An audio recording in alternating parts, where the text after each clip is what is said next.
રાજ્ય સંસ્કૃત બોર્ડ શિક્ષણ વિભાગ અને જિલ્લા શિક્ષણાધિકારીની કચેરીના સંયુક્ત ઉપક્રમે બોડેલી ખાતેની શેઠ શ્રી એચ શિરોલાવાલા હાઈસ્કૂલ ખાતે ગીતા જયંતિ મહોત્સવ યોજાયો। ગુજરાત રાજ્ય સંસ્કૃત બોર્ડ ગાંધીનગરની પ્રેરણાથી અને છોટાઉદેપુર જિલ્લા વહીવટી તંત્ર અને જિલ્લા શિક્ષણાધિકારીની કચેરીના સંયુક્ત ઉપક્રમે રાજ્યમાં સંસ્કૃતિ, ભારતીય જ્ઞાન પરંપરા અને શ્રીમદ ભાગવત ગીતાના સંવર્ધન માટે વિવિધ યોજનાઓ સંચાલિત થઈ છે, જે અંતર્ગત જિલ્લા સ્તરીય ગીતા મહોત્સવનું આયોજન પ્રોફેસર રાજેશ ગગરાણાના અધ્યક્ષ સ્થાને કરવામાં આવ્યું। ગીતા મહોત્સવમાં રોજકુવા ગામના સંજય રાઠવાની 3.5 વર્ષની દીકરી પરિધિ રાઠવા, જે હજી બાલ મંદિરમાં જ અભ્યાસ કરી રહી છે, તેમ છતાં ગીતાનો 4થો અધ્યાય કંઠસ્થ કરી લીધો છે અને સ્ટેજ પર ગીતાજીનો 4થો અધ્યાય બોલીને બતાવ્યો હતો। તે દીકરીને પ્રમાણપત્ર આપીને સન્માનિત કરવામાં આવી।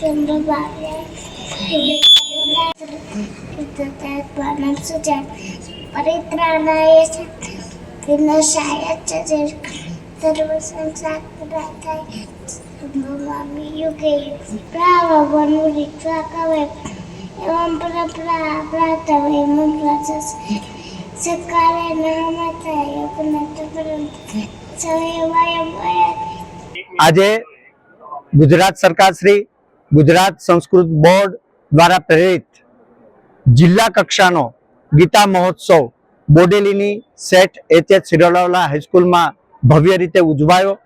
એમાં ગીતા કંઠસ્થ કરનારા બાળકો, સુભાષિતો કંઠસ્થ કરનારા બાળકોને ઇનામો આપવામાં આવ્યા અને એમને પ્રેરણા આપવામાં આવી અને ખાસ તો આદિવાસી ક્ષેત્રના જે આ બાળકોએ સંસ્કૃત પ્રત્યે જે પ્રસ્તુતિ કરી છે એ ખરેખર અભિનંદન પાત્ર છે અને આ શાળાના શિક્ષક ગજેન્દ્રભાઈ પંચોલી અને સમગ્ર આચાર્ય અને ટીમે જે કાર્ય કર્યું છે એ પણ અભિનંદન પાત્ર છે। હું સૌને અભિનંદન આપું છું। સમાચારની અવનવી અપડેટ જોતા રહો નિખરતા ગુજરાત ન્યૂઝ સાથે। નિખરતા ગુજરાત ન્યૂઝને લાઇક, શેર, સબસ્ક્રાઇબ કરો અને બેલ આઇકન દબાવીને સમાચારની ઝડપી માહિતી મેળવો।